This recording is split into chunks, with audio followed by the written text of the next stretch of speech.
Ferney, y muchas gracias Ferney y Juan Pablo. También muchas gracias a Clara Eugenia Jaramillo, que es la asistente de la coordinación del año ignaciano en el Valle del Cauca Pacífico, la Compañía de Jesús en esta región. Como director del Templo Votivo del Sagrado Corazón, quiero darle la bienvenida a este espacio llamado Café con Ignacio. Es una actividad mensual que, con motivo del año ignaciano, iniciamos hace un mes con una charla del padre Germán Rodríguez, nuestro actual provincial.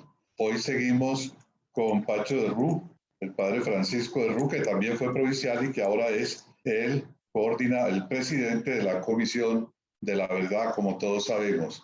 En el marco de este año ignaciano, en el cual conmemoramos los 500 años de la herida que sufrió Ignacio de Loyola, Íñigo de Loyola, como se llamaba inicialmente, cuando, siendo capitán del ejército del emperador Carlos V de Alemania y primero de España, estaba defendiendo el castillo de Pamplona y recibió una bala, una bombarda, como llaman, de cañón. A partir de esa herida que le fracturó las piernas, empezó su proceso de conversión. Eso es lo que estamos celebrando en este año ignaciano, desde el pasado 20 de mayo, que es la fecha exacta de la herida de San Ignacio en 1521.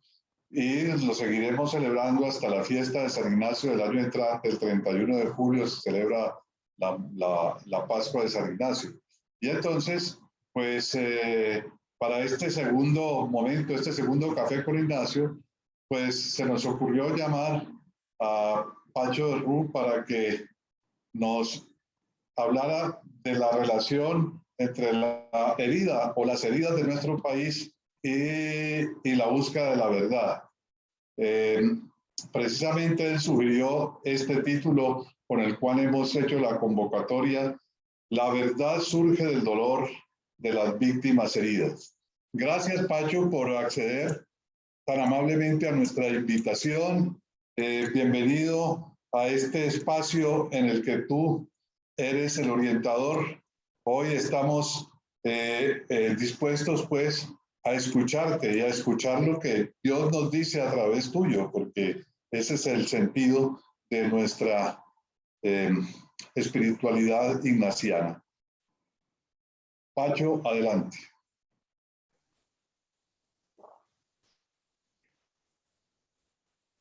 Bueno, no sé si me escuchan, pero veo que el controlador de la cámara ha cerrado mi video, pero espero que me escuchen. ¿Sí? ¿Me están escuchando? Lo escuchamos perfectamente, padre Pacho. Vamos a mirar el tema de ya está. Ya se ve perfecto y lo escuchamos perfecto, querido Pacho. Agradezco mucho. Gracias, Gabriel Jaime. Gracias por esta invitación que me habías hecho ya hace más de un mes. Te lo agradezco muchísimo. Muchas gracias, Ferney. Gracias, Juan Pablo. Gracias, Clara Eugenia.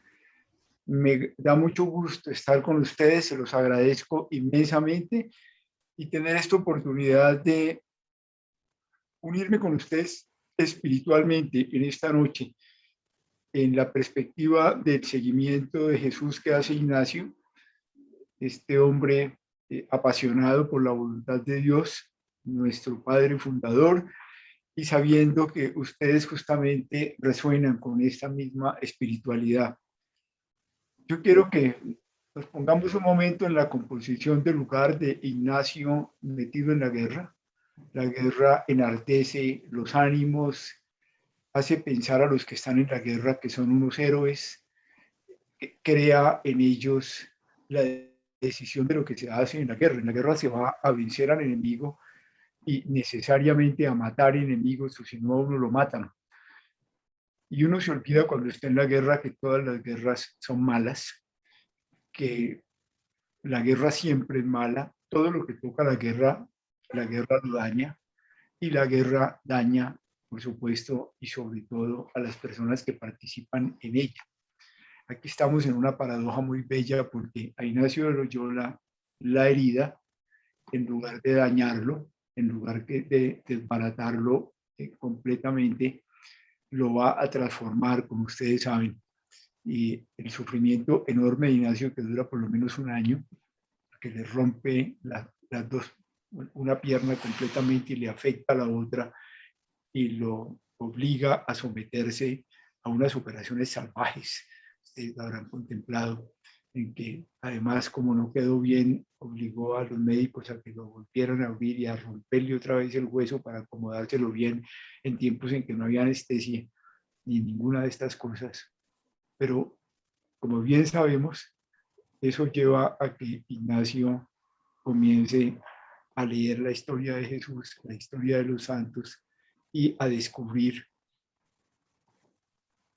esto que aprendemos en la espiritualidad ignaciana, que es la espiritualidad de Jesús.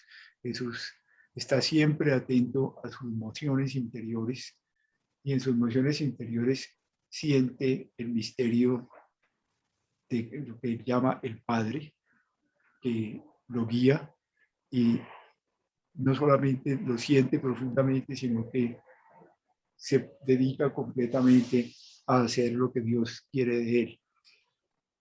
Yo quiero que tomemos esta referencia al dolor y esta referencia a la herida desde la situación colombiana para que veamos cómo el dolor nos lleva, como lo llevó a Ignacio, a buscar la verdad de sí mismo, a buscar la verdad de Europa en esa época, a buscar la verdad de lo que podía querer Dios de él, de lo que estaba haciendo Dios en esa época, en el mundo que a él le tocó vivir.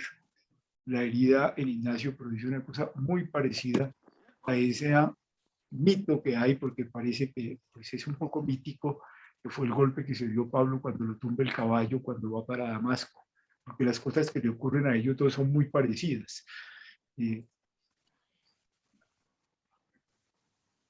Pablo también andaba en la guerra, pero Pablo andaba persiguiendo a los cristianos y muy seguramente o estableciendo las cosas para que pudiesen haber mucha violencia. Y a Pablo lo tumba el caballo, esa es la historia que se cuenta, y siente que de pronto el Señor, esto sí lo dice Pablo, lo escribe Pablo, le dice Pablo, Pablo, ¿por qué me persigues? Y Pablo le dice, pero ¿quién eres tú a quien dices que yo estoy persiguiendo? Entonces oye esa voz que le dice, soy yo Jesús, a quien tú estás persiguiendo. Y estás persiguiendo, por supuesto, persiguiendo a los cristianos. Y eso era en serio. Muchas veces en la forma como nos contamos las historias, uno se imagina que eso era simplemente, pues, Pablo como molestando a los cristianos. No, no, no. Eso era una historia de mártires. Estaban matando gente. Como Ignacio también estaba en la guerra. Pero Pablo en ese momento cambia completamente. Va a la comunidad en Damasco y en la comunidad lo reciben y comienza a comprender quién es Jesús gracias a esa herida, gracias a esa caída del caballo, como Ignacio también ha querido, leyendo la vida de Jesús, comienza a descubrir que Dios le habla en su corazón, le revela realmente quién es, y ambos hacen una cosa muy bella, es muy impresionante. Pablo siente una misión que parece increíble, y es que él tiene que convertir al imperio romano y saca al cristianismo de Judea, de Jerusalén, de Siria, y dice, no, esto hay que llevarlo al imperio romano. Y termina, por supuesto, en Roma predicando el evangelio y pensando que hay que pensar realmente en todo lo que era el mundo occidental que se conocía. Ignacio dice, hace un cambio tremendo y dice, hay que llevar a Jesús a la redondez de la tierra. Es de ese tamaño también Ignacio, ya es una cosa mucho más grande porque se acaba de descubrir América, se acaba de encontrar la forma de la posibilidad de llegar al Asia rápido porque es posible atravesar el mundo de los musulmanes, y Ignacio piensa en grande también inmediatamente, siente que es lo que Dios está haciendo con él, y todo esto se origina en esa herida. Aquí en Colombia, y es algo que yo quisiera llamarles a ustedes la atención, parecería que hubiésemos estado como sometidos a una especie de incapacidad de comprender lo que realmente nos ocurría. Un conflicto armado durísimo que durante los 50 años, pero sobre todo desde 1985 hacia acá, produjo más de 8 millones de víctimas. Un conflicto que produjo una herida tan profunda en el país y que solamente en actos de guerra mató a 256.000 personas, de las cuales por lo menos 230.000 eran civiles, en actos de guerra que fueron masacres, que fueron minas antipersona, que fueron personas asesinadas en secuestros, personas que fueron asesinadas por lo que llamamos falsos positivos. Pero paradójicamente, en la medida en que tomamos conciencia de la profundidad de esa herida, hemos comenzado a preguntarnos muy en serio realmente qué es la verdad de lo que somos nosotros en Colombia, qué fue realmente lo que nos pasó y a tratar de comprenderlo con la más absoluta necesidad y fuerza. Yo puedo empezar por contarles lo que yo viví, por ejemplo, cuando acompañé a las víctimas que fueron a La Habana.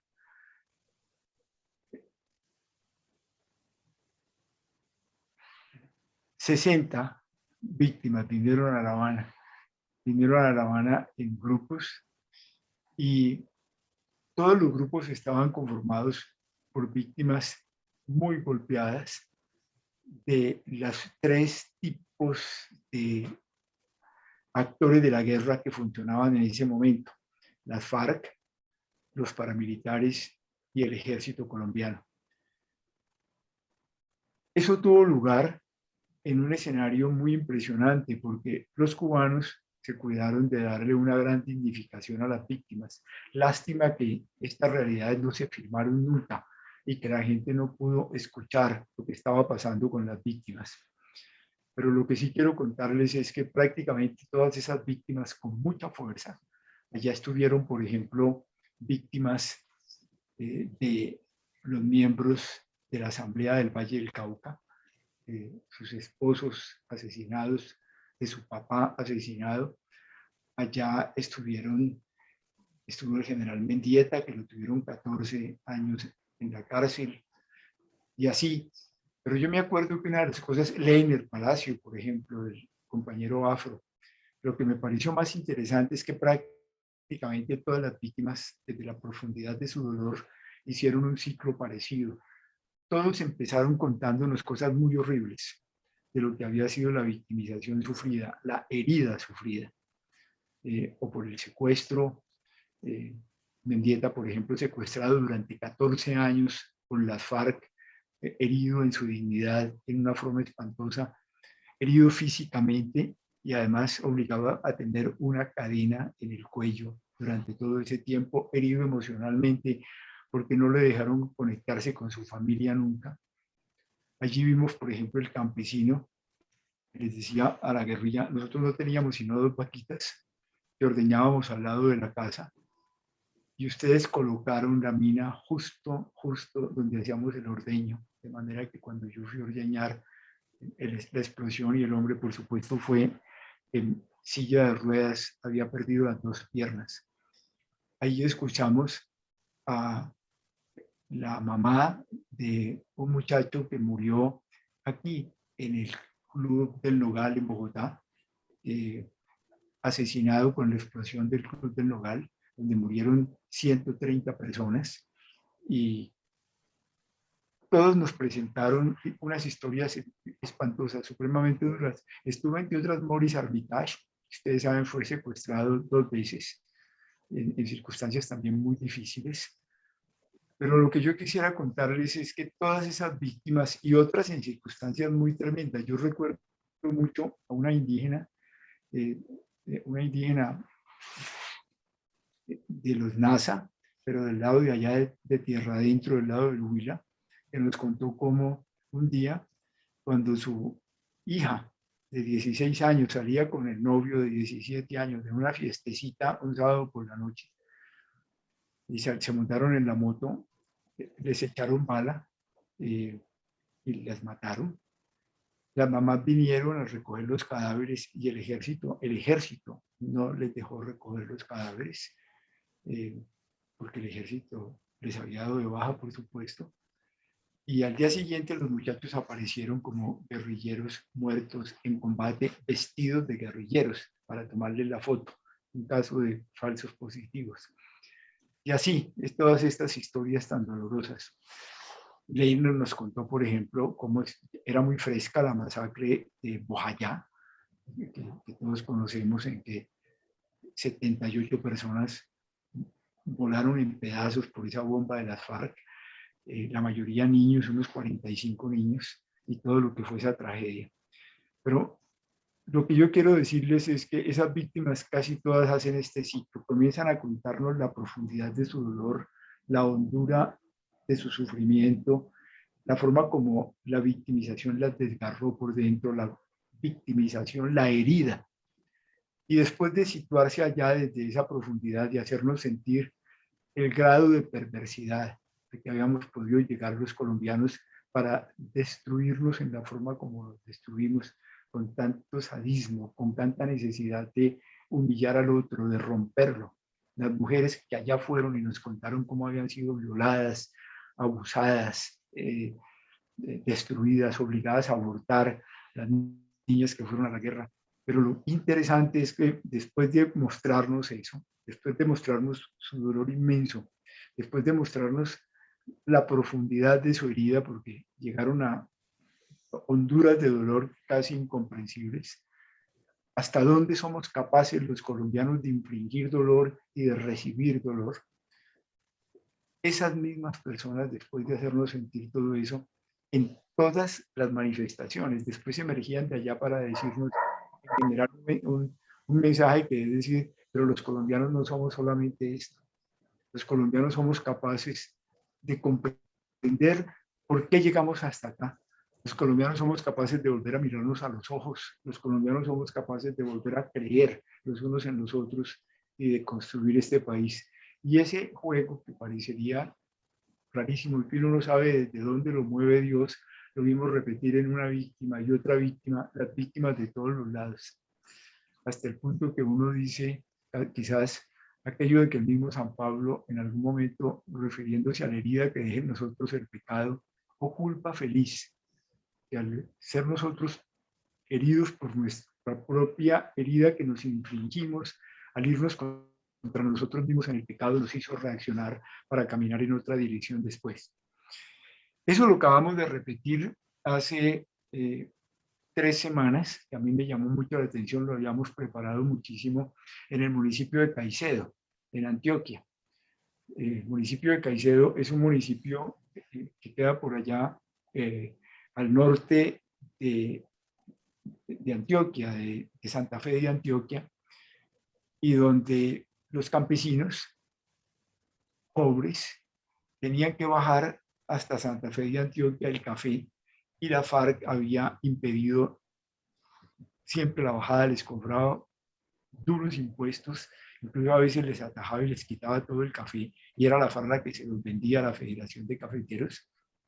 Y entonces el gobernador de Antioquia de la época, Guillermo Gaviria, hace una marcha por la paz, y la llama una marcha por la no violencia, y le escribe a la FARC diciendo que él va saltándose todas las recomendaciones institucionales que le hacen, porque no va a llevar ejército, no va a llevar seguridad, que además va a hacer desobediencia civil. Era el gobierno en ese momento ya era el gobierno de Pastrana, estaba terminando el gobierno de Pastrana, pero estaba prohibido hablar con los guerrilleros, solamente el alto comisionado de paz lo podía hacer. Y dice, yo voy a pasarme por encima de todo esto porque aquí tenemos que hablar entre nosotros. Hace entonces esa marcha, va con un grupo grande de personas, eran como 400 personas que emprendieron ese camino, lo acompaña Gilberto Echeverry, que había sido ministro de Defensa, un hombre muy bueno. Y cuando llegan al puente del Bao, baja uno a una cañada y ahí empieza desde el puente del río Bao, un pequeño río, comienza uno a subir hasta Caicedo, son 4 kilómetros de subida. Allí los esperaba la FARC, que le habían contestado diciendo, venga, nosotros lo esperamos y conversamos con usted. Pero no, se lo llevaron, los secuestraron a él y a Gilberto y nunca más los soltaron. Durante 14 meses estuvieron ellos secuestrados y el día que aparecieron unos helicópteros del ejército colombiano buscando el momento de hacer un rescate, los asesinaron. Esto para el pueblo de Caicedo tuvo un impacto inmenso porque es que además la FARC había hecho 3 ataques al pueblo, había destruido la iglesia, había destruido la Casa de la Cultura de Caicedo y la estación de policía. Y este pueblo vivía en sus heridas un dolor impresionante con respecto a la FARC y por supuesto una verdadera sensación de indignación descomunal. Y nosotros comenzamos a buscar la manera de que los de la FARC reconocieran su crimen y por otro lado que el pueblo de Caicedo, que había sido para el gobernador de Antioquia el pueblo de la no violencia. Recuerdan que el discurso de la no violencia lo aprendió Gandhi leyendo el mensaje o el sermón de la montaña. Cuando empieza Jesús, han oído ustedes que se dijo a los antiguos, amen a sus amigos y odien a sus enemigos. Yo les digo que no lo hagan así. Amen a sus enemigos, hagan el bien a los que les hacen el mal, recen por los que los persigan, sean como su Padre Celestial, que hace salir el sol sobre los unos y los otros y que tiene compasión y misericordia de todos. Pues ese es el mensaje de la no violencia.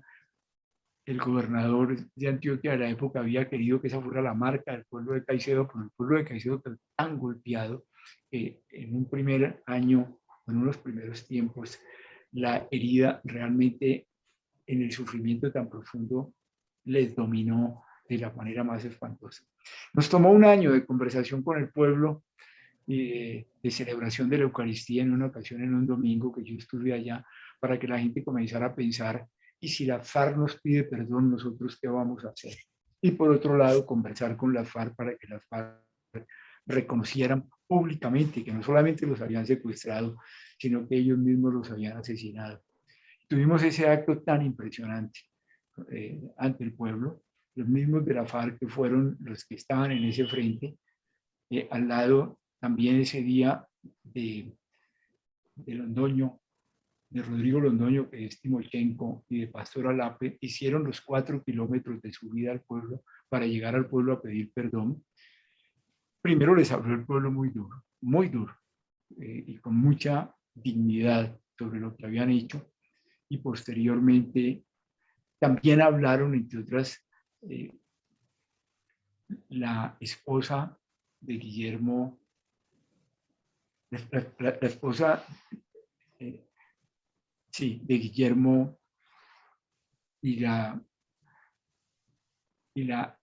esperen, y les digo, y una hermana de él, y también la familia de Gilberto Echeverry, y con gravedad y con dignidad. Y luego escuchamos a los de la FARC que pidieron un perdón muy sincero y que contaron la verdad de lo que realmente había acontecido. Y dijeron con toda claridad, nosotros somos los asesinos, nosotros los matamos. Y les pedimos, ojalá algún día ustedes nos perdonen. Pero eso produjo entre todos una actitud de cambio profundo, es lo que yo sobre todo quisiera decir, y de un pueblo que vuelve a retomar públicamente su determinación de ser el pueblo de la no violencia en Colombia y de buscar salidas que no fuesen salidas armadas ni cosa parecida. Eso nosotros lo hemos visto repetirse muchas veces a lo largo de estos 2 años y medio largo de la Comisión para el Esclarecimiento de la Verdad. Y nos ha sorprendido la enorme capacidad de quienes han recibido las heridas directamente para disponerse en una actitud de ser verdaderos abanderados de la paz de este país y de la reconciliación y convertirse verdaderamente en los buscadores de la reconciliación entre los colombianos. Para algunos muy difícil, pero yo me acuerdo de María Cecilia, si no me equivoco es su nombre, ustedes seguramente la han oído a ella. Ella es una bellísima negra de Machuca, aquel pueblo que el ELN quemó de un fogonazo, porque eso fue así.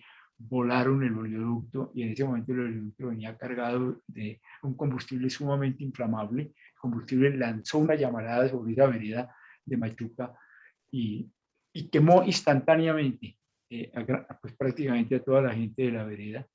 Esta mujer perdió de un solo quemonazo a su esposo, a sus 4 hijos, y ella quedó muy quemada, pero sobrevivió. Y la lucha de ella ha sido una lucha por la paz, y ha sido una lucha muy difícil, porque por una parte, mientras con tanta generosidad, desde la profundidad de su herida, trabaja por la reconciliación, ella misma se pregunta hasta dónde será capaz de perdonar cuando todo lo que ella quería fue destruido. Cuando vino el Papa, ella estuvo en el primer grupo de víctimas que salió la primera noche. Aquí cerca de la casa donde estábamos los jesuitas queda la casa del nuncio apostólico. Ellos recibieron un grupo de víctimas al Papa allí. Cuando el Papa vio a esta mujer, pero al mismo tiempo vio que las heridas que había dejado en ella, la quemadura, el Papa en algún momento le pregunta, le dice, hija, pero tú has sido capaz de perdonar. Y ella le contesta en una forma muy bella, le dice, Santo Padre, yo le tengo que ser sincera, yo siento que todavía hay en mí resistencias muy difíciles, pero yo espero que un día Dios perdone en mí. Eso sorprendió tanto al Papa que dijo que era la mejor lección de teología que había oído en su vida, que se lo daba a una víctima. Yo espero que un día Dios perdone en mí. Estoy abierta a que el Señor lo va a hacer en mí.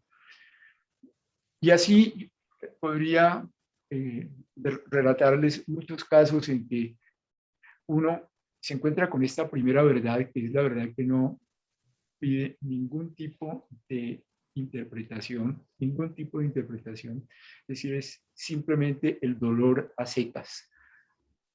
El otro día en Yopal, igualmente me acuerdo, fuimos con unos militares que estaban dispuestos a reconocer delante de sus víctimas cómo ellos habían asesinado a los hijos de las personas con quienes nos íbamos a encontrar, a los hermanos de las mujeres que íbamos a ver, fueron lo que se llama pues falsos positivos. Y fue también un encuentro muy duro, muy doloroso, en que las víctimas contaron muchos detalles. Yo me acuerdo de ese par de hermanas que cuentan con tanto dolor como a sus hermanos. Sus hermanos, un muchacho, el menor de 18 años, el mayor, un muchacho de 25 años, fueron asesinados por el ejército allá en Casanare. Primero les envían lo que ellos llamaban un reclutador, un seductor que convence a los muchachos, que les invita a tomar cerveza un día, que luego averigua todo lo que los muchachos hacen. Estos eran 2 pequeños empresarios campesinos, pues, vendedores de leche de su finquita. Y primero se llevan al menor, lo entusiasma este reclutador para invitarlo a un paseo, tanto que él llega ese día y le deja la bicicleta a su hermana y le dice que vuelve por la tarde, pero el tipo no vuelve, el muchacho no vuelve por la tarde, no vuelve el domingo, no vuelve el lunes, y a ella le hacen una llamada y le dicen que su hermano lo han enterrado en el cementerio de Yopal. Y en qué sitio está, porque seguramente lo han enterrado sin dejar señal de a quién fue la persona a quien enterraron, y ella encuentra el cadáver de su hermana, pero al hermano de ese muchacho, el mismo reclutador, porque nadie sabía pues quién había cometido ese crimen, lo vuelven a matar. Y la historia de las muertes, ustedes saben, son tremendas. Eso es asesinato. Generalmente en casos de esto le decían a la persona que corriera para dispararle cuando va corriendo, de manera que no aparezca como un tiro a flor de piel.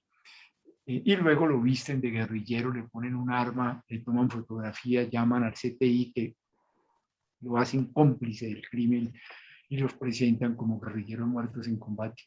Pero fue también muy impresionante ver a estos soldados reconocer humildemente lo que habían hecho, aceptar que habían sido crímenes de ellos, que a eso habían ido, a reconocer para quitarse de ellos mismos la herida moral tan profunda por haber hecho estas heridas de muerte sobre personas absolutamente inocentes, buenas, Y esto pues igualmente lo hemos escuchado repetidas veces, hemos escuchado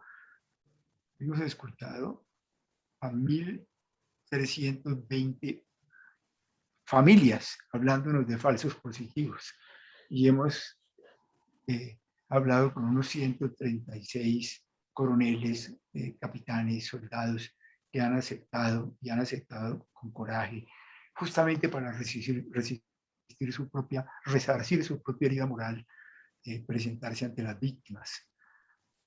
Como nos decía uno de ellos, que entre otras grabamos un coronel, yo pues contaba lo que había hecho y decía, yo no quiero morirme sin haber contribuido a la verdad.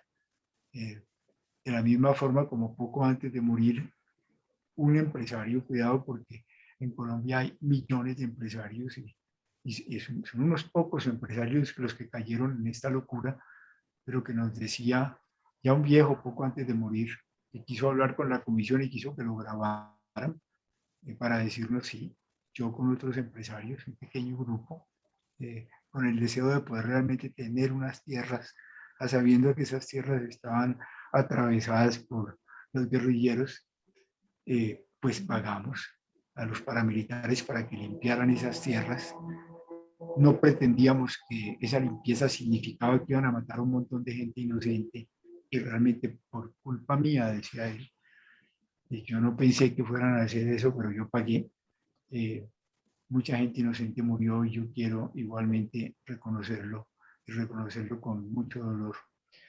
Yo les traigo esto porque es desde allí que uno siente que Colombia comienza a pensar, esto ya ha acontecido, no debió haber pasado entre nosotros. Nos hemos matado entre ciudadanos colombianos. Aquí no es como en otro sitio que hay talibanes y que están peleando por causas religiosas, de sectas religiosas que se contraponen, y viene una que resulta ser muchísimo más ideologizada y tremenda que todos, o no es tampoco un conflicto étnico como pasó en Sri Lanka, por ejemplo, o como en Indonesia. No, esto es una guerra espantosa entre colombianos, entre gente bautizada, y que nos vimos metidos en esta locura de matarnos entre nosotros sin tener sentido. Pero lo que yo he encontrado en todos estos años es como poco a poco ha ido creciendo la necesidad de que nos digamos la verdad justamente a partir de esa herida. Ha ido creciendo una sensación de que esto definitivamente no puede ser más, esto es intolerable y la única forma que podemos realmente sanar esta herida es decirnos la verdad sobre nosotros mismos, decirnos la verdad de lo que hicimos en el conflicto, decirnos la verdad de, de las responsabilidades que tenemos por acción o por omisión en lo que ha acontecido y acompañar en esto a las víctimas, que son justamente las que más nos han movilizado, porque no solamente nos han contado su dolor, sino que nos han hecho las preguntas hondas. No sé si era con ustedes un día que les contaba ese episodio de la campesina por allá en la montaña de Antioquia, que un día hemos llegado a visitarle en su ranchito, al principio muy reticente en hablar, pero que de pronto comienza a hablar y dicen, ustedes debieron ver el cuartico que hay aquí al lado del rancho, como el cuarto de San Alejo, donde los campesinos guardan las herramientas.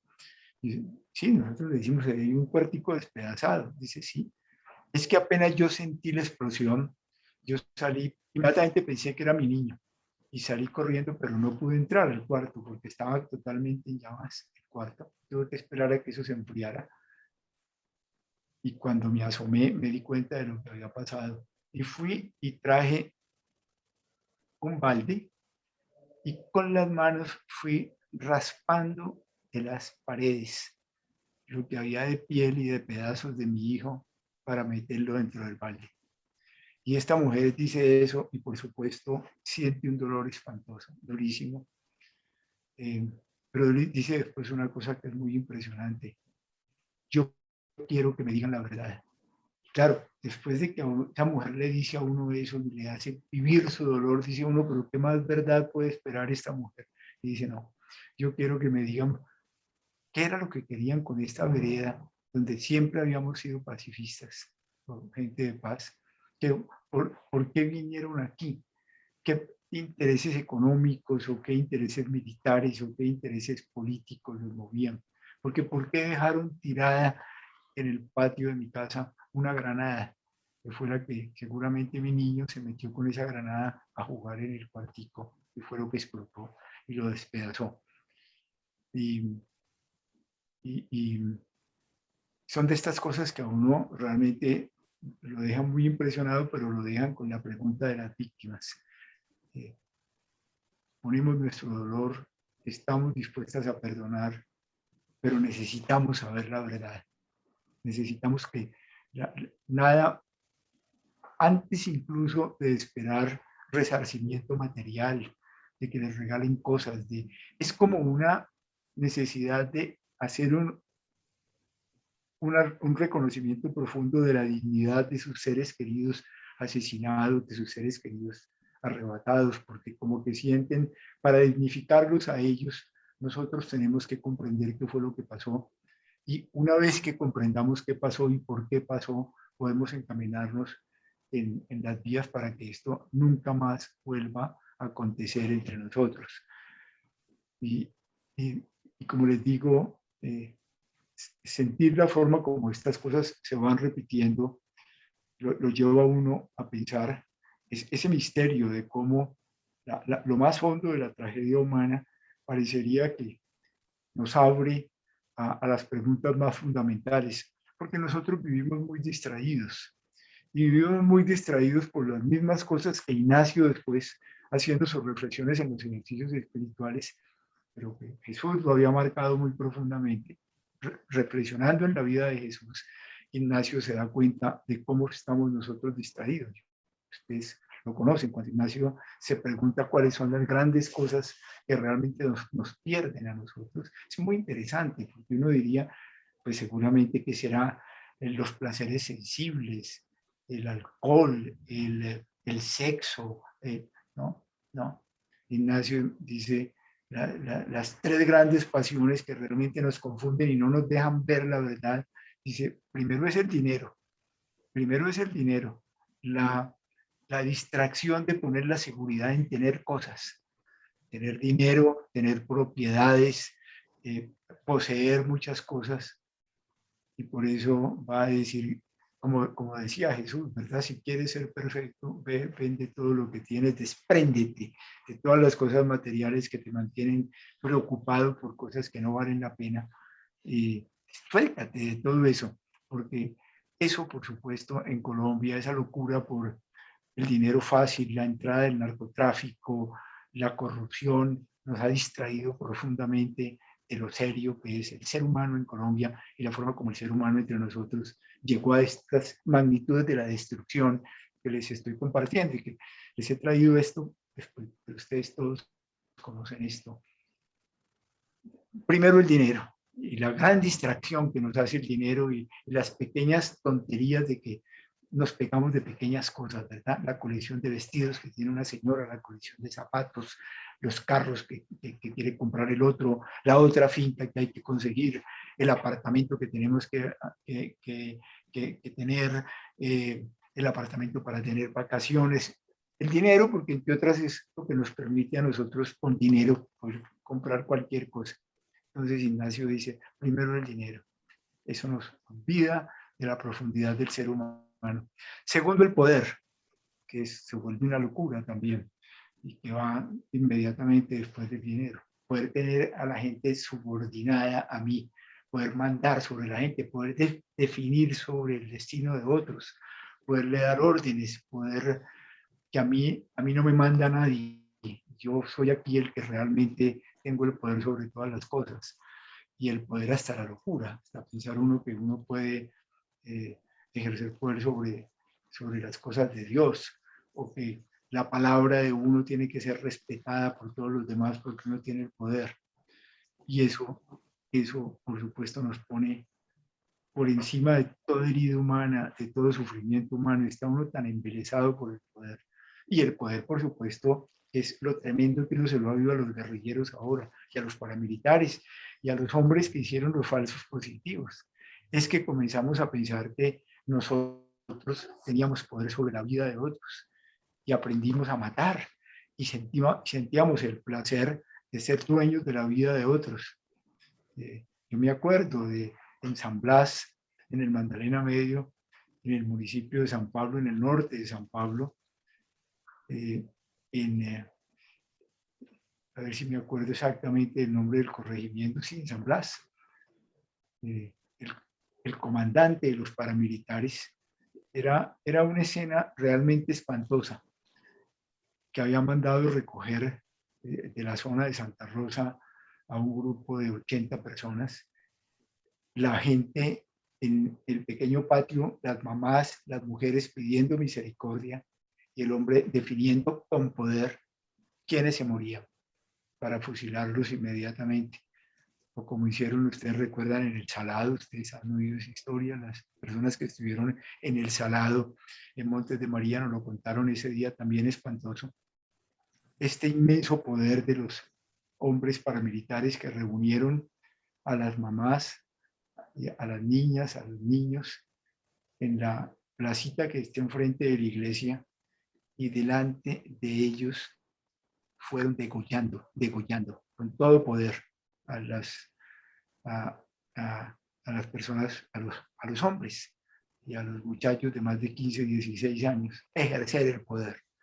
Pero el poder pues es también la locura del poder político, la locura del poder sobre los demás. La segunda gran pasión. Y la tercera gran pasión que dice Ignacio: primero el dinero, segundo el poder, tercero el prestigio, mi fama, el que hablen bien de mí, el bien decir, bueno, el que todos tengan que reconocer que yo soy el mejor, el único, el más importante, y el cuidado del buen nombre, el cuidado de la fama, el cuidado que nos atrapa también inmensamente, porque pues cómo se va a ensuciar las manos con víctimas, una persona que tiene tanta fama, cómo se va a mezclar con campesinos que pueden estar metidos en cosas peligrosas.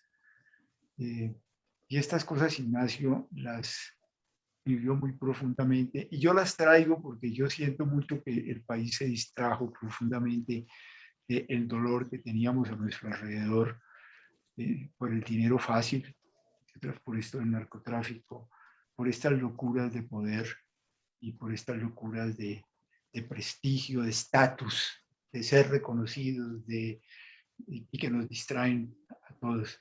Pero las víctimas han vuelto a decirnos no.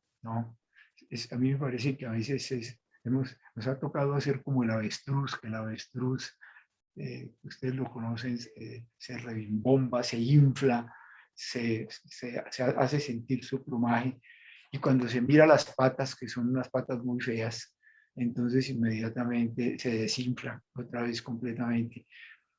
Nosotros estamos parados, inflados, presentándonos con mucho orgullo, exhibiendo mucho dinero, buscando poder, como lo estamos buscando siempre en este mundo de la política o en otros mundos.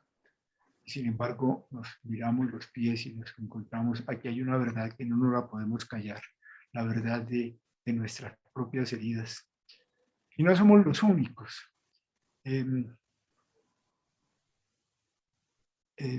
Un parlamentario alemán que ha estado muy cerca de nosotros en la Comisión de la Verdad y que después ha trabajado con Naciones Unidas, y que ya es un hombre pues de la edad de Gabriel Jaime y de mi persona. Nos decía un día: miren, a nosotros los alemanes nos costó mucho trabajo contarnos la verdad de lo que nos pasó durante la Segunda Guerra Mundial, contarnos la verdad de cómo nosotros habíamos asesinado a más de 6 millones de judíos, cómo habíamos traído a trabajar esclavos para nosotros, gente de los territorios que íbamos conquistando, y obligarlos a trabajar en las fábricas de Alemania para producir armas, vestidos de guerra, medicinas para la guerra, y cómo produjimos una guerra de 60 millones de personas.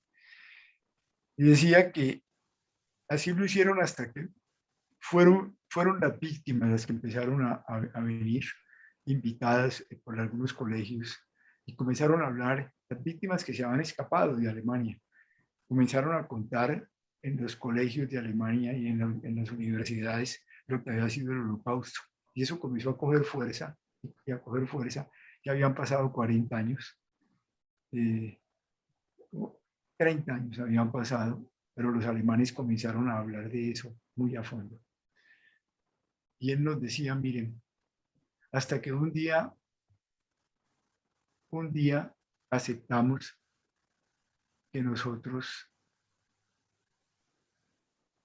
él utilizó una palabra muy fuerte, que nosotros habíamos sido una nación que nosotros éramos una nación de homicidas, y nos lo dijimos a nosotros mismos. Nosotros, los alemanes, somos una nación de homicidas, y los reconocimos profundamente. Ese día, decía él, Alemania recuperó su dignidad, el día que ellos mismos se lo dijeron, y se lo dijeron entre ellos, y los hijos se lo dijeron a sus padres y a sus abuelos, y hubo un reconocimiento colectivo.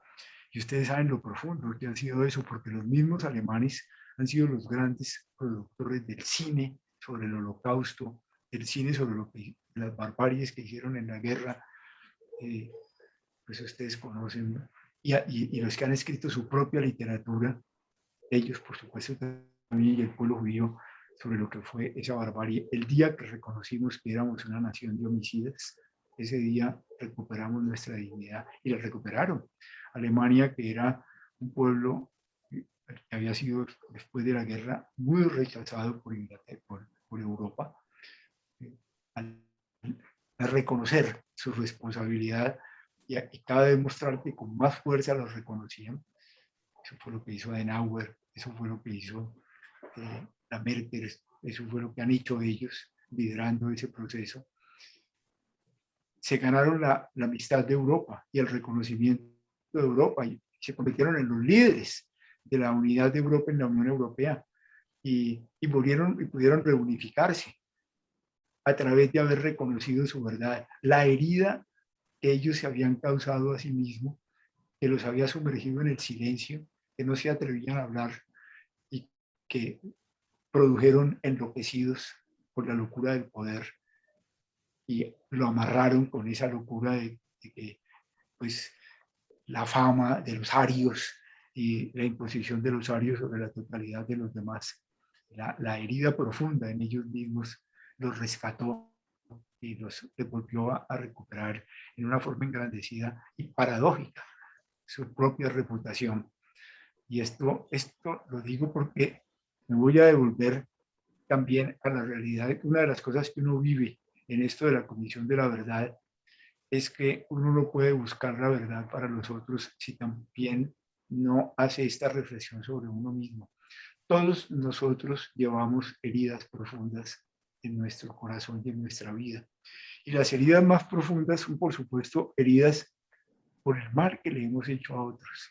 Y por el mal, muchas veces por equivocaciones, por supuesto. Porque todos nos equivocamos, somos seres falibles. Y entonces uno lo que dice es, caramba, qué idiota que he sido, y uno pide excusas. Pero todos nos hemos equivocado. Y es doloroso reconocer que uno se ha equivocado, pero mucho más doloroso cuando uno tiene que aceptar que uno ha usado su libertad.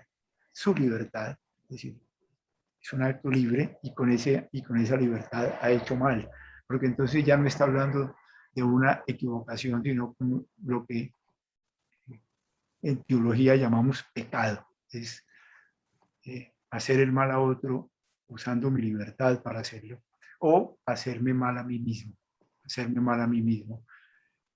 ¿Por qué? Porque el punto no es que eso haya acontecido una vez, sino lo que eso tiene de contradicción contra la dignidad humana en los demás y en mí mismo, que es el misterio de Dios en cada uno de nosotros. Pero esa herida profunda, que es la herida de que llevamos cada uno, todo ser humano lleva esa herida profunda de los momentos de rupturas en sí mismo y el mal hecho a los demás. Nosotros tenemos que decirnos la verdad de nosotros mismos cada uno, porque si no, no es posible. No es posible salir a buscar la verdad de los demás si uno no comienza por pensar, y la verdad de mí mismo, ¿qué? Y la verdad, de todas las veces que yo lo he hecho, le he echado tierra a, a, a las propias heridas que yo he causado y me he causado. ¿Por qué no soltar eso y abrirse y hacer un verdadero libro abierto, sin miedo, y que la gente sepa la verdad de mí mismo? Eso que es tan especial hoy en día de los jóvenes, la necesidad de ser genuinos, de ser francos, de salir del closet, si ustedes quieren, como pasó en la generación mía, de, de, de guardar en silencio, como pasó en la generación de nosotros, si teníamos una noviecita, y hoy en día pues los jóvenes son mucho más genuinos, pero me quiero referir a la necesidad de ser realmente, no tener miedo a la verdad de nosotros mismos, porque eso te hace crecer inmensamente cuando tú tienes que reconocer las profundas heridas que llevas dentro, y, y los reconoces y puedes vivir la alegría de saber que hay un misterio de misericordia que te acoge como eres, que no te juzga, pero que te quiere ver profundamente aceptado, es decir, sentirte que eres aceptado como eres, y que eres aceptado en la medida en que con humildad acoges la verdad de ti mismo, y eso te libera completamente para salir a buscar la verdad y para acompañar a los otros en el misterio de su verdad. Y los otros pueden ser, puede ser un paramilitar. Les cuento una historia. Anoche lanzamos aquí en la Cinemateca de Bogotá, porque es que esto es de episodios todos los días. Y, y, y, es una serie de 70 películas que va a durar un mes gratis aquí en la Cinemateca de Bogotá, sobre películas del conflicto, incluso hechas por las mismas víctimas.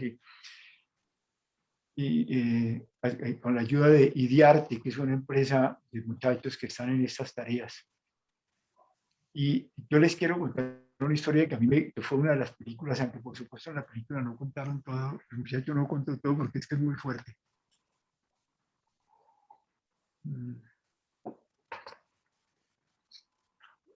El paramilitar tenía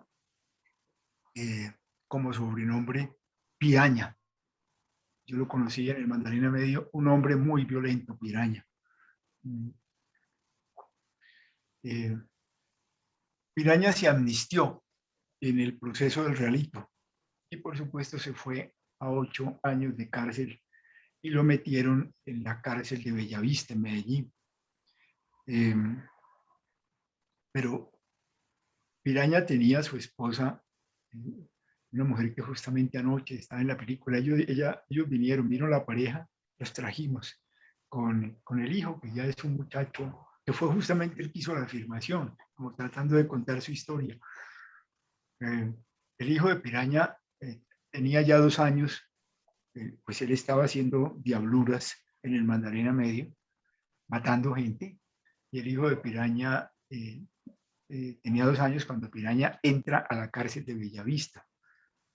Y el niño se va dando cuenta ya cuando tiene 4 o 5 años que su mamá cada 8 días se va porque le dice que va a visitar a su papá que está hospitalizado. Ese es el cuento que le echan al niño. Este cuento nos lo contó Piraña a nosotros un día en la Universidad de Antioquia. En la Universidad de Afita, en un evento en la Universidad de Afita, en un pequeño grupo. Entonces él cuenta que el niño le preguntaba, pero un día el niño ya un poco más consciente, yo quiero ir al hospital a visitar a mi papá. Tú siempre me hablas de mi papá, que es muy bueno, que lo tienen hospitalizado. Sí, la mamá le había echado el cuento, lo que pasa es que tu papá tuvo un accidente y entonces por eso lo tienen en el hospital, pero cuando tu papá se cure de todas esas heridas que tiene, entonces lo dejan salir y tu papá vuelve. Entonces el niño presiona tanto hasta que lo llevan al hospital. Pero el niño muy inteligente, cuando él encuentra a su papá, se emociona de ver que tiene un papá y le dice, papá, pero esto no es un hospital. Si yo he visto los hospitales en la televisión, los hospitales no tienen gente con policías que tuvieron que revisar a mi mamá y nos hicieron un montón de preguntas y los hospitales tienen enfermeras. Entonces le tienen que montar otra historia al niño y le dicen, no, mira, lo que pasa es que en ese accidente quedó otra persona muy herida, que es la que está muy delicada en el hospital, y mientras él esté en el hospital, a tu papá lo van a tener aquí. Cuando la persona que salga del hospital quede curado de estas heridas, es que tu papá que estuvo muy de malas y le destruyó el carro y lo dejó muy mal herido, cuando él salga del hospital a ti te van a soltar a tu papá. Entonces el niño comienza a visitar a su papá cada 8 días con su mamá y siempre le dice, papá, todas las noches con mi mamá rezamos para que el señor que esté en el hospital salga rápido para que tú puedas salir de aquí. Pero un día, como son los niños, en la escuela, eh, uno de sus amiguitos le dice, vale, bueno, vos nunca venías aquí con tu papá, y nunca nos contaste de tu papá, ¿por qué no me decís el nombre de tu papá? Busquemos en Google quién es tu papá. Y el niño le da el nombre de su papá con los 2 apellidos, pero como todos estos paramilitares grandes están en Google, entonces aparece Piraña en Google y dice, sí, Piraña, fulano de tal Monte Alegre, son ellos. Paramilitar condenado por la Justicia y Paz, se le atribuyen más de 500 asesinatos. Y el niño descubre quién es su papá, porque está puesta la foto de su papá. Cuando el niño regresa, esto nos lo cuenta el mismo Piraña, cuando el niño regresa el domingo siguiente a ver a su papá, de una vez le dice, papá, tú nunca me habías dicho nada y tú eres un paramilitar. Y él nos contaba, él se emociona, Piraña, cuando cuenta eso y se conmueve tremendamente ante esa verdad, que ahora la sabe su niño y no sabe qué decir, pero el niño sigue y le dice, papá, ¿a cuántos niños mataste? Y ahí sí Piraña se quiebra. El tipo llora ante la verdad. Por supuesto, él después toma al niño para explicarle y le dice, tú tienes que comprender, yo soy de una familia que vivíamos en San Rafael, en Antioquia, y un día vino la guerrilla mató a mi papá, eh, eh, mamá quedó viuda en circunstancias muy difíciles, y yo, cuando pasaron los paramilitares, yo me uní con los paramilitares para pelear contra estos tipos y terminé matando a gente. Pero ¿a qué traigo esto? Es una vez más como una situación de herida profunda y de rompimiento humano profundo permite que desde la profundidad de todo ese dolor emerja la verdad. Y una verdad en que finalmente un papá tiene que reconocer, y me pareció muy lindo, porque tiene pues todo el periodo en que el niño se reconcilia con su papá. Y ayer estaban el papá, la mamá y el niño ya un hombre de 18 años que había hecho la película sobre la historia de él, que nos la estaba mostrando. Ese programa se llama Que haiga verdad, es la serie. Y muy seguramente ustedes la pueden tener porque eso se va a poner en serie. Bueno, creo que ya podemos ir cerrando esta historia. Yo únicamente quisiera decirles que todo esto para decir que tanto a las víctimas físicas, yo me acuerdo, hace un mes estábamos con las víctimas del secuestro, de los secuestros grandes de Cali. Estuvieron las víctimas del secuestro de la María, víctimas del secuestro de la María, no sé si alguna de ustedes pertenece a ese grupo de las que me están oyendo y estuvo allí, víctimas del secuestro del kilómetro 18 y víctimas del asesinato de los miembros de la Asamblea del Valle. Y fue también una reunión muy linda de esa historia.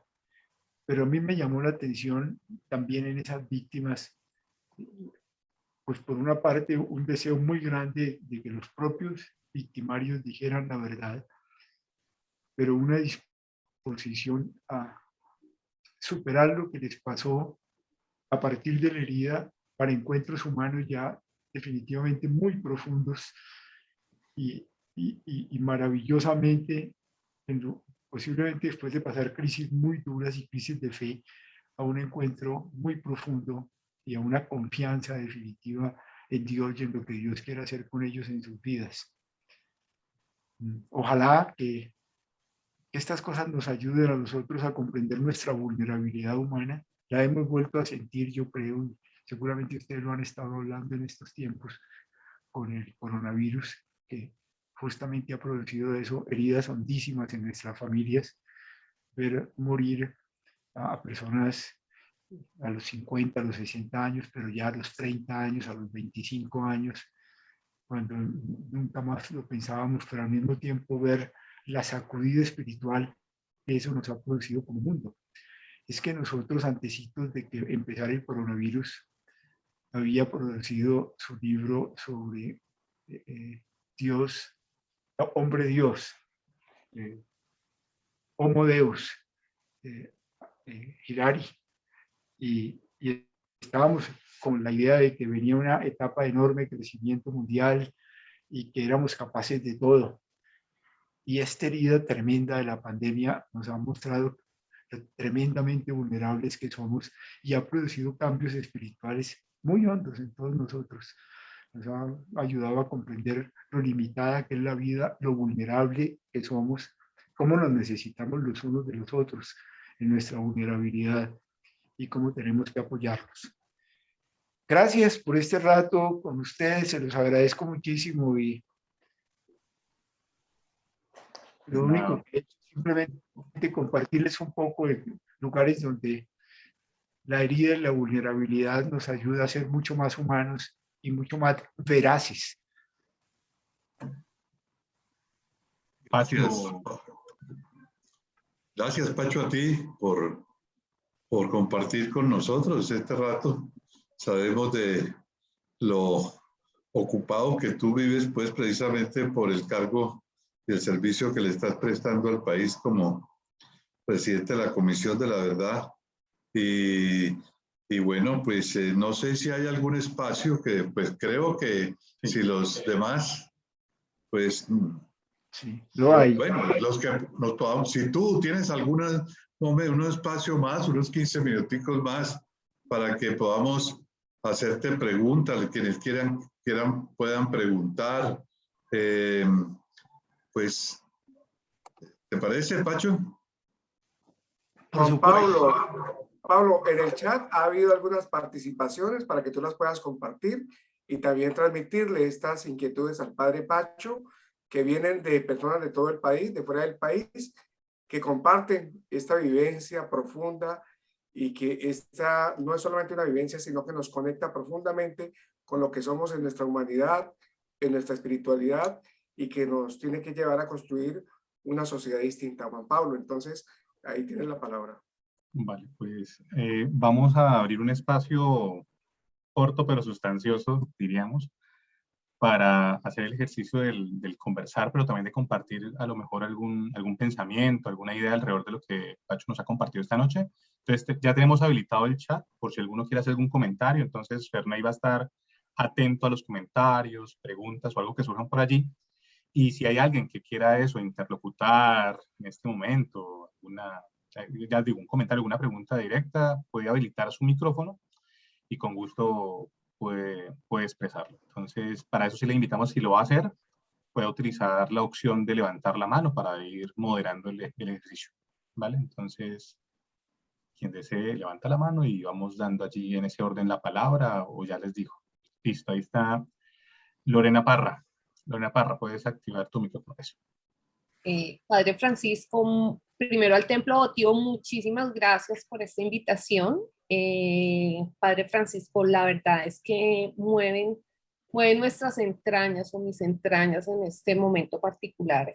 Reconocer que cada uno de esos testimonios que se han recogido a través de la Comisión de la Verdad nos demuestran que podemos ver la revelación de Dios a través de las heridas. Y en este camino de la ignacianidad podemos ver cómo Él se encarga de que el camino recorrido y que la verbalización que se está haciendo de todas las heridas que cada uno carga en el corazón puedan ser, en la medida en que sean verbalizadas y reconocidas, puedan ser sanadas por Él mismo. Muchas gracias por el trabajo que se está haciendo, por el trabajo que se hizo en el Magdalena Medio, que fue como el punto de partida para poder encontrar que esos momentos de verdad que valen la pena y permiten ver a Dios en todas las cosas. Gracias. Gracias, Lorena. Juan Pablo, Mapi tiene una inquietud. Listo, entonces comparte la inquietud de Mapi y también creo que por ahí está Mauricio y luego le damos la palabra a Jorge Castiblanco y a Johanna, ¿vale? Perfecto, Mapi, puedes activar tu micrófono, por favor. Bueno, yo la escribí, padre. O sea, digamos, ¿cómo hace una ciudad o nosotros acá en Cali, cómo podemos descubrir nuestra verdad de lo que ha pasado en el paro recientemente? ¿Cómo se crea una comisión de la verdad a nivel local? ¿Eso se puede hacer? ¿Cómo se hace? ¿Qué hacemos? Muy buena pregunta, Mapi. Muy buena pregunta. Pues es decir, sería muy interesante hacer una comisión de la verdad que haga en alguna forma lo que nosotros estamos haciendo. Estas verdades nunca son fáciles. Tienen que recoger las dos cosas. Tienen que, por lo menos es, si ustedes quieren, como yo les decía que esta búsqueda de la verdad tiene siempre dos aspectos. La verdad del dolor, ¿no? La verdad del conflicto. Me refiero que es justamente lo que se vivió en Cali. Una es simplemente escuchar el dolor, escuchar la indignación, escuchar los sufrimientos, pero los sufrimientos de todos los lados, de todos los lados. A mí me han criticado terriblemente porque fui a hablar con el expresidente Uribe. Es que si tú no lo entiendes, hay que escucharlos a todos. Y al escucharlos a todos, uno tiene que escuchar la forma como el otro quiere expresarse, no ponerle condiciones. Y, y por supuesto, en un país tan politizado, donde mucha del debate político en el país se da, a usted lo definen por la forma como usted trata al expresidente Uribe. Entonces, eso desata discusiones tremendas. Pero la primera cosa es hay que escucharlos a todos. Por ejemplo, con los expresidentes nosotros estamos escuchándolos a todos. Nos falta Pastrana que viene en estos días y ya tenemos los 5 expresidentes. Pero pues esta mañana estaba hablando yo con el presidente de la ANDI, hace 8 días con Claudia Calero, la presidenta de Azocaña, pero pues hay que escuchar a los sindicalistas, hay que escuchar a los periodistas, hay que escuchar a las víctimas de todas partes. Bueno, vuelvo a Cali, hay que ponerse a la escucha. Y sobre todo a la escucha de todos esos dolores, indignaciones, sufrimientos, sobre todo la voz de los jóvenes en sus diversas expresiones. Eso es lo primero. Pero luego viene la otra cosa y es, ¿qué fue lo que pasó en Cali? ¿Por qué pasó eso? Y es explicar. Y entonces ahí tú entras en una cosa que es muy compleja, entras en una, pues ustedes lo saben, aquí hay bastantes profesores que me están escuchando. Tú entras en un verdadero entramado muy complejo. Eso no es tan simple, no es que de pronto unos niños porque sí, se les ocurrió salir a bajar las calles de Cali. Y entonces comienzas para poder entender tienes que ver todo el entramado y cómo se fue configurando eso, porque eso tiene una historia y cómo de pronto llega finalmente a expresarse de una forma tan dura y cómo en ese entramado seguramente entra las presiones a que han estado sometidos los muchachos por el coronavirus, pero no era solamente eso, porque antes de que hubiera el coronavirus ya había hecho los primeros cacerolazos que se habían quedado suspendidos y entra la búsqueda de todas las cosas que están ahí en juego. Pero entonces lo interesante sería, sí, que hubiera un grupo de MAPI de las universidades o de tu universidad o de personas independientes con solvencia moral, que dicen, venga, vamos a entender en serio qué fue lo que aquí pasó. No para buscar culpables, porque eso no conduce, sino realmente expliquemos bien, porque una cosa como estas es lo que te permite una buena explicación, poder establecer recomendaciones para que eso nunca más vuelva a pasar. Siempre debajo de eso, pues fue lo que yo sentí en Cali, porque yo anduve en las calles de Cali. El muchacho que me decía, no, es que nosotros nunca vamos, nos dicen que tenemos que volver otra vez al orden. No, es que nosotros nunca vamos a volver, porque el orden que había era intolerable. Entonces uno tiene que preguntarse qué es lo que este muchacho me está diciendo. Y es un poco lo que quizás también comprendieron los empresarios del Valle. Pero entonces, ponla a andar la Comisión de la Verdad, y sería interesantísimo, Mapi. Pero eso purifica mucho a una ciudad. Muchas gracias, Pacho, ahí por orientar esta inquietud de Mapi. Vamos a escuchar a 3 personas más y luego hacemos un barrido de algunas preguntas que han aparecido y ya ahí sí, Pacho, nos ayudas a recoger alrededor de estas 3 intervenciones más los comentarios o preguntas que han surgido para ir también dando como cierre al espacio de hoy. Entonces vamos a dar en este orden a Jorge Castiblanco y a Joana. Muchas gracias, padre Rux. Un abrazo desde aquí, desde Cali. Muchas gracias por sus palabras que siempre, aunque con historias dolorosas, nos reconfortan. Creo que ya contestó en parte la pregunta, padre, cómo crear espacios en nuestros colegios, en las universidades, que les permitan a nuestros niños y a nuestros jóvenes experimentar realmente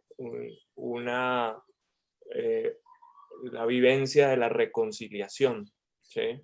Y vivir sin necesidad de parcializarse hacia uno y otro lado, lo que es de verdad un proceso de reconciliación. Esa era mi pregunta. Jorge, me parece muy buena la pregunta. Un camino que realmente es muy eficaz y que justamente lo hicieron los alemanes. Los alemanes, cuando vieron que la cosa funcionaba, empezaron a traer a judíos sobrevivientes de Auschwitz, de Dachau y de otros lugares que estaban regados por todo el mundo, para que esos judíos ya de 60 años vinieran a hablarle a los niños, a los colegios, y les contaran cómo habían sido las cosas. Y eso produjo en los niños una transformación que hizo que cuando esos niños ya tuvieron 25 años, entraron en la política y entraron en las empresas, comenzaran a producir, a contar la historia de su herida y de su dolor. Yo creo que es muy valioso. Y miren, hay muchas víctimas que están en esa actitud y también victimarios que han reconocido su responsabilidad y que se sienten agradecidos de que los inviten a poder contar su experiencia. Porque es lo bello, es la gente que a partir de la herida quiere contar su verdad y víctimas que quieren contar por qué llegaron a perdonar, pero quieren contar la crudeza de su verdad, o responsables muy adoloridos por la propia herida que llevan por haber causado tanto mal que quieren contar. Y eso hace mucho bien. Eso es lo que más hace bien. Eso es lo que más le ayuda a los niños a comprender esta historia. Se puede hacer también presentando las películas, por supuesto, y también, pues en eso estamos en la Comisión de la Verdad todos los días. Pero más es el encuentro directo con los participantes, con los protagonistas. Gracias, padre. Gracias, Pacho. Álvaro. Sí, padre, muy agradecido por sus palabras. Yo tengo básicamente como una reflexión basada en el 3. 3 actores del conflicto armado, Colombia. Para los que han tenido la fortuna de estar en Jerusalén, en Tierra Santa, hay 3 barrios, 3 religiones, 3 dioses. Y nosotros, con la Santísima Trinidad, nos identificamos con el 3. Ahora, hablando del tema de Cali, yo tengo un proyecto de hace 10 años que se suspendió, básicamente Parroquia La María, la parroquia más grande que creo que hay en Cali, y era un concepto del perdón, una ermita de montaña que se llamaría Trinidad del Perdón. ¿Enfocado a qué? A que la gente de la misma parroquia de montaña, porque lo sé, secuestró a la gente de abajo del plano, de la María. Nosotros tenemos tierras desde hace generaciones en la montaña y tenía la mejor tierra, en tierra de colina, la tierra de selección, una panorámica que curiosamente hace 2 meses, creo que fue el último policía muerto, murió allí. Y yo los invito al grupo de Cali, la idea se vuelve a lanzar. En un principio fue muy privada a través del padre de la María, del párroco, pero entre más fuerza tenga la Trinidad del Perdón, una ermita, de pronto el padre cuando hablaba de los 4 kilómetros que hicieron los guerrilleros para subir no sé qué lugar en Antioquia, se habla de reflexión, se habla de caminar, se habla de meditar y llegar a lo alto de una montaña, que también se puede llegar en coche, en carretera, pero estamos al lado de un camino de herradura, estamos en un sitio privilegiado donde se puede llegar a una armonía. Ya hay 12 primeras piedras y hay otras primeras piedras muy bonitas hechas en... Pero invito a la sociedad que está en Cali, de diferentes actores, de diferentes índoles. La idea es construir piedra sobre piedra. La idea es que cada uno pueda donar una piedra. Y la piedra es el mismo concepto, porque la idea es hacerlo en piedra, como está la iglesia del Bermans, guarda su energía, no ladrillo. Y ya el tema del dinero, está el espacio, están las primeras piedras, está la idea, pero necesitamos un lugar estratégico para perdonar, es lo que yo creo. Nada, sencillamente quiero invitarlos y que si eso es viable, por favor, oren por esta idea. Gracias. Gracias, Álvaro. Gracias por esa idea, que tiene además eso de bello de andar el camino de los que vivieron el secuestro de la Iglesia de la María, porque eso hace que uno se identifique con el dolor sufrido y profundice en sus propios dolores y sus propias verdades. Se lo despacho. Fabio Cataño. Gracias, Padre Francisco. Como siempre, qué agradable escucharlo a usted y bendecido de poderlo ver por lo menos virtualmente en estos momentos. Padre, yo tengo una curiosidad después de escucharlo ahora. Decía, ¿cómo hace usted como presidente? ¿Cómo hacen en la comisión? Después también valga la redundancia de escuchar a las personas que han sido afectadas, que han sido víctimas del conflicto, que han sido actores de una u otra manera, teniendo en cuenta y partiendo de la base de que la verdad es solamente una, cuando llegan estos diferentes actores con su verdad, yo le llamaría con ese salpicón de verdades, cada uno llega con una verdad diferente, y aquí es donde me asalta la inquietud a mí. ¿Cómo manejan ustedes, desde la comisión que usted lidera, ese salpicón de verdades? ¿Cómo esas personas puedan, sí? Sí, claro. ¿Cómo sanar entonces desde esa óptica esos corazones? Después de escuchar la verdad de Fabio, después de escuchar la verdad de Álvaro, ¿cómo se pondera ese salpicón, padre? Es decir, ¿cuál es el trabajo para ayudar a esta gente a sanar esos corazones? Pues mira, muy buena pregunta, Fabio. Pero tomaría una hora hacer contarles ese problema tan complejo y tan bello de la verdad. Pero yo simplemente quisiera decirles una cosa. Lo primero es que, como yo les decía al principio, hay una verdad que es indiscutible, que no necesita interpretación. El soldado que está sin piernas y el niño al lado del soldado diciendo: mi papá jugaba fútbol conmigo y ya nunca más volvimos a poder jugar fútbol. Y además posiblemente el hombre se quedó estéril y tiene ese dolor tan profundo de haber perdido su masculinidad, pues en lo que hace a a la parte hormonal y no poder volver a jugar con sus hijos. Eso no necesita ninguna interpretación, ese dolor está ahí. Y punto. O la mamá que te llora con todo el alma por el hijo que lo asesinaron en el ejército, la madre de Suacha, y que te cuenta, bueno, no voy a entrar en la historia, pero ese dolor no, esa es una verdad sin interpretación, sin necesidad de interpretación. Ahí está ese dolor y es muy importante que los colombianos veamos esos dolores. El problema comienza es cuando la persona te pregunta, yo quiero que me expliquen por qué pasó esto, y por qué lo hicieron con mi hijo, por qué buscaron a mi familia, y entonces ahí la cosa es más complicada, porque tú tienes que oír a la familia, tienes que oír a los soldados, tienes que oír a otras personas que parecen implicadas, y tienes que encontrar, para nosotros es muy importante encontrar finalmente una explicación que satisfaga todas las preguntas importantes que estás escuchando de distintos lados sobre el mismo hecho. No las que a ti se te ocurren, sino las que plantean incluso la gente que piensa completamente distinto a ti, de tal manera que puedas llegar a un tipo de comprensión que en alguna forma, en el contexto de todos los que están preguntando sobre el mismo asunto y planteándose un problema sobre el mismo asunto, encuentran que es satisfactorio lo que estamos encontrando.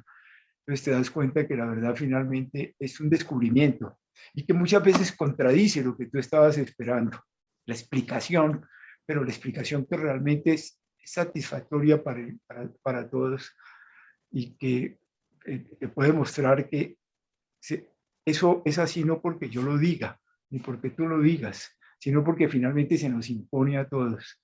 Y te ves entonces en la explicación de una cosa que es muy difícil, y es que aunque mi familia se ponga brava, aunque mis amigos me odien, aunque todo el mundo se me venga encima, eso hay que afirmarlo. Y si al afirmarlo se pueden entrever con claridad responsabilidades históricas, políticas, éticas, eso hay que decirlo. Tú dices, estabas diciendo, Fabio Cataño, que eso,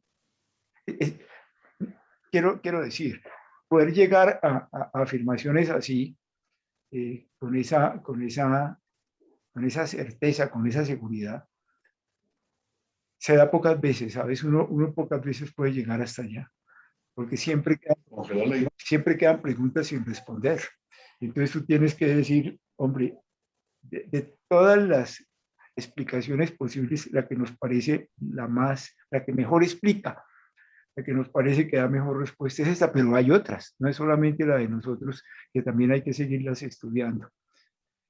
Pero sin embargo, no, yo soy del sentir que el conocimiento humano, cuando se vive con total honestidad, tratando de liberarse de prejuicios, de intereses, en la búsqueda de un total detachment, como se dice, desprendimiento. El conocimiento humano es tremendo. Uno, hasta que no tenga todas las preguntas respondidas, no se queda tranquila. Y te voy a poner, por ejemplo, una verdad que es incontrovertible. Hoy es 19. Sí. Hoy es 19, ¿no es cierto? Hoy es 19, Sí, hoy es jueves 19, padre. Hoy es jueves 19 de agosto. Bueno. ¿Es o no verdad que hoy, jueves 19 de agosto, estamos reunidos conversando de una manera virtual, Fabio Cataño, Jorge Castiblanco, Lorena Parra, Sonia Molina, Gabriel Jaime Pérez, Wilson Serrano, Mauricio Bermúdez? Estamos conversando aquí, Ferney Palta Velasco, entre las 7 de la noche y las 8:30 de la noche. Eso es cierto. Y eso será cierto dentro de 2000 años. Y eso es cierto, eso es verdad. Las personas que no lo vieron tendrán que preguntarse, bueno, pero para que eso es cierto, yo tengo que demostrar que todas las condiciones se dieron para poder eso afirmar. Bueno, tendríamos que dejar en una botella la película, la foto de los que estamos aquí, o tendríamos que dejar documentos que les demuestren que todas las condiciones, eso no era necesario que tuvieran esa reunión, fue un asunto de hecho, pero si podemos mostrar que todas las condiciones se dieron para que eso, para poder mostrar que realmente ocurrió, esto no puede negarlo. Es simplemente una de tantas cosas que se plantean con el asunto de la verdad. Gracias por la pregunta, Fabio. Pero una cosa, no pretendan que nosotros vamos a decir la verdad de lo que pasó en Colombia. Eso sería lo más estúpido. Vamos a presentar verdades duras, pero con el propósito de todos los lados, pero no con el propósito de incentivar odios, ni señalamientos, ni apetitos de venganza, sino llamar a que comprendamos qué fue lo que nos pasó y ver cómo juntos, nosotros seres falibles que cometemos errores, podemos construir hacia adelante una cosa distinta. No habrá una verdad de Estado, aunque nosotros somos una institución de Estado, sería lo más estúpido. Y no habrá una verdad final, no, es un aporte para que sigamos profundizando y buscando y tratando cada vez más de ser más veraces y más auténticos. Vale, muchísimas gracias, Pacho, por acompañarnos en este espacio y contestar estas inquietudes. Allí en el chat hay un sinnúmero de preguntas y luego vamos a ser medio atrevidos, vamos a recuperarlas y a ver luego cómo luego a través del padre Gabriel Jaime las hacemos llegar a vos y que nos puedas también seguir como orientando allí, porque la verdad es que son varias preguntas que son muy potentes allí y sería muy bueno luego abordarlas. En este momento, padre Gabriel Jaime, tiene usted allí la palabra también para que pueda ayudarnos a ir generando el cierre de este espacio. En el chat. Pero seguro, pero hay más gente que quiere hablar. Yo no sé, o quiere preguntar o no. Bueno, ahí es también por el tiempo y ahí usando la generosidad de Pacho también. En 5 minutos me les tengo que ir porque tengo aquí unas llamadas que tengo que responder, pero por 5 minutos. Bueno, Pacho, una pregunta. ¿Qué perspectiva hay de que finalmente a la Comisión de la Verdad le permitan existir durante un tiempo más? Tengo entendido que hubo una negativa con respecto a la solicitud que ustedes hicieron, pero ¿cómo va eso?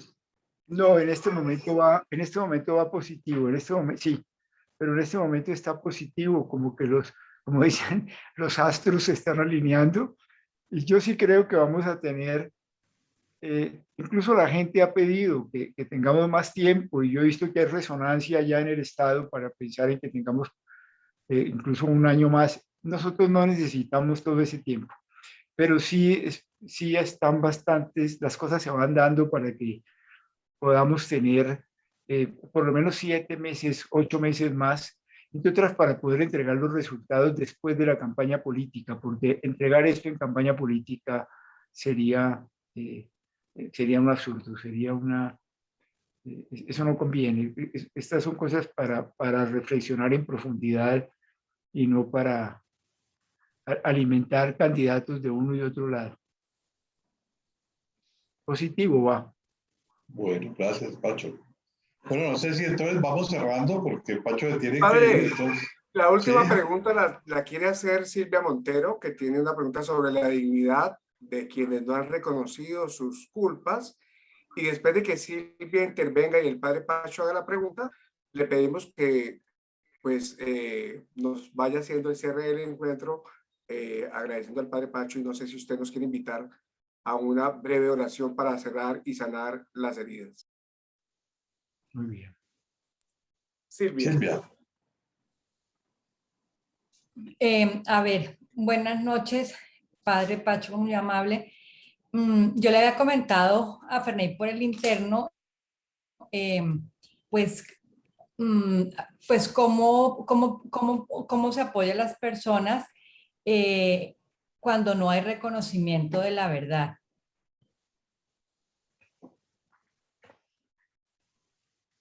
Silvia, es una pregunta muy valiosa y pone un desafío muy hondo, muy hondo.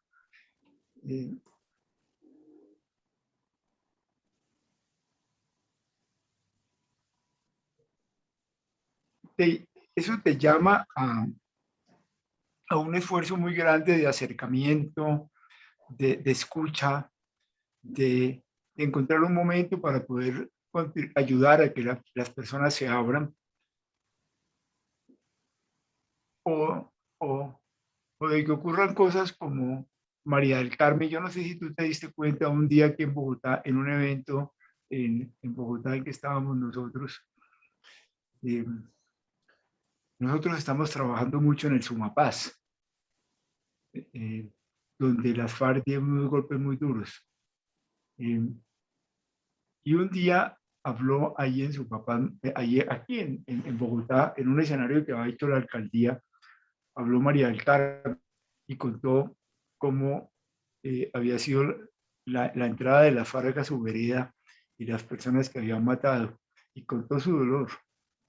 Entonces Sandra, la guerrillera que está en el Congreso, se puso de pie, le dijo a María del Carmen: yo le pido perdón y yo le pido que me dé un abrazo, démonos un abrazo en vista del perdón que usted me da y de que yo le estoy diciendo que le pido perdón. Y María del Carmen muy interesantemente le dijo: mientras ustedes no me digan la verdad, yo sí quiero perdonar, pero yo necesito que ustedes me digan la verdad. Cuando usted me diga la verdad, yo le doy el abrazo. Yo quiero que me expliquen por qué me entregaron a mi marido como un cuerpo en pedazos, en una bolsa plástica, y por qué se lo llevaron y por qué hicieron eso. Cuando usted me diga la verdad.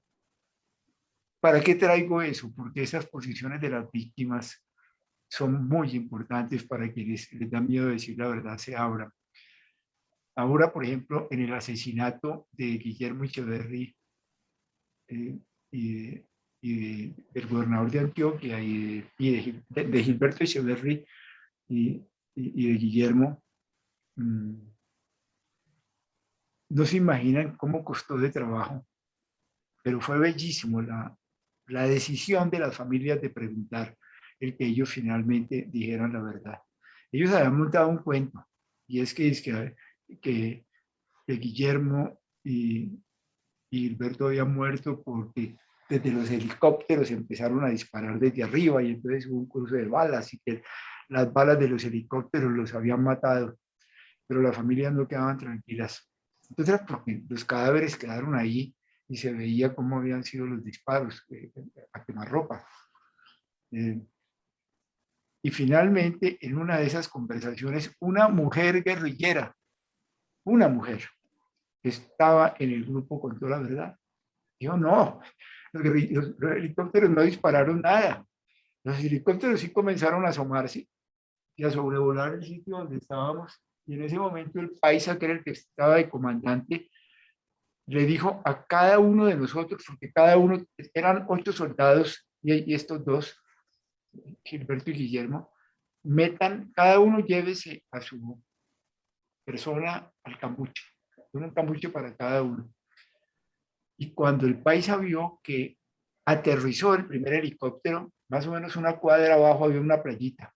Cuando bajó el primer helicóptero, el paisa dijo: de aquí nos vamos todos y vamos a salir vivos. Regresen a sus cambuches y maten cada uno a la persona que le corresponda, porque los que nos vamos a librar somos nosotros. Mire, eso tomó tiempo, que reconocieran la verdad y que dijeran las cosas así. Es un poco lo que nos ha pasado con los miembros de la Asamblea del Valle del Cauca. La gente sabe cómo fueron las cosas. La gente sabe cómo fueron las cosas porque el sobreviviente que hay de ellos ha contado muchos detalles, pero las víctimas quieren que los mismos responsables les cuenten. Entre otras porque saben que eso es redimidor para los responsables. A los alemanes les tomó 40 años comenzar a hablar la verdad. Muchas gracias. Bueno, para terminar. Bueno, entonces, gracias, Pacho. Ok. Entonces, los dejo, hermanos tuyas. Sí, Pacho, entonces, muy grande. Pacho, tú, como decía, como sugería Ferney, tú puedes ayudarnos a cerrar esta reunión, esta conversatorio con una breve oración. Con mucho gusto. Pero entonces déjenme hacer la oración como la hago todas las mañanas durante media hora con miembros de la comisión. Los invito a que nos quedemos en silencio por un momento, cierren los ojos o retomen la postura del cuerpo para estar bien sentados y con el cuerpo relajado pero atento.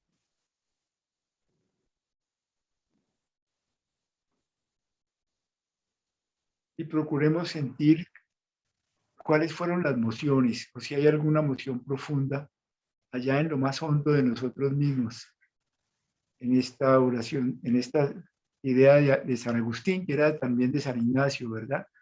Agustín llamaba a Dios intimior íntimo meo, tú que eres lo más íntimo de mi propia intimidad.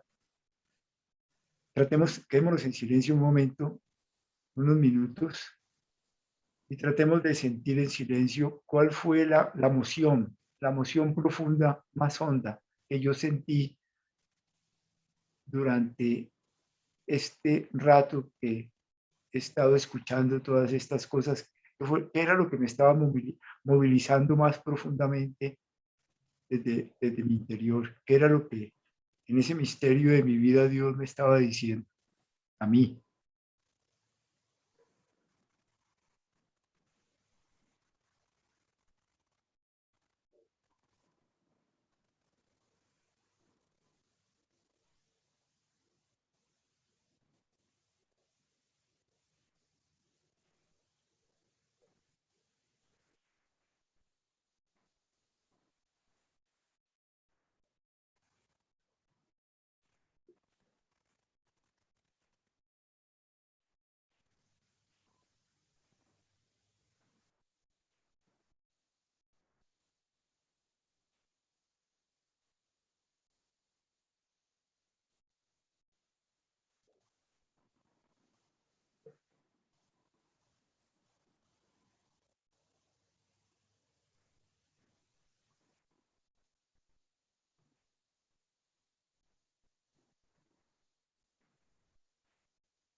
Gracias, gracias Dios bueno por habernos regalado la posibilidad de estar en el silencio, para la escucha en esta noche. Gracias por lo que nos has comunicado a cada una y a cada uno, y haz que nosotros tengamos la generosidad y la disposición de seguir haciendo en nuestras vidas lo que tú quieres de nosotros. Amén. Y un abrazo para todas y todos. Amén. Gracias, Muchas Padre. gracias, Muy amable. Pacho. Gracias a todos. Gracias por la organización. Padre, muy amable. Buenas noches para todos. Gracias. Gracias. Muchas gracias. El próximo miércoles 3 de septiembre, o sea, el miércoles 22 de septiembre. Es el 15. Hoy fue jueves, hoy la charla fue jueves, porque Pacho no podía ayer, pero vamos a seguir teniendo los cafés con Ignacio, en principio los miércoles terceros de cada mes, o sea, el próximo será miércoles 22 de septiembre, ya les diremos cuál es el tema y con quién es y toda la cuestión y todo, y entonces muchas gracias además de agradecerle a Pacho, le agradezco a nombre del Templo Votivo del Sagrado Corazón, a Ferney, a Juan Pablo, nuevamente a Clara Eugenia y a todos los que han aportado para la realización, Colegio Hermans, que nos ha ayudado en todo el tema de la plataforma Zoom que tiene el colegio para este tipo de reuniones, para que la podamos tener así de amplias. Y bueno, que Dios nos bendiga también a todos. ¿También quiere decir algo? No, muchas gracias a todos, padre, a ustedes, muy amable. Un abrazo para todos y que Dios los bendiga. Gracias. Gracias, La muy amable. próxima, Buenas noches para todos. Ya apareció mi mamá. En el próximo encuentro tendremos a Paluz Rojas. Muchas gracias. Muchas gracias. Ahí la está acompañando. Muchas gracias.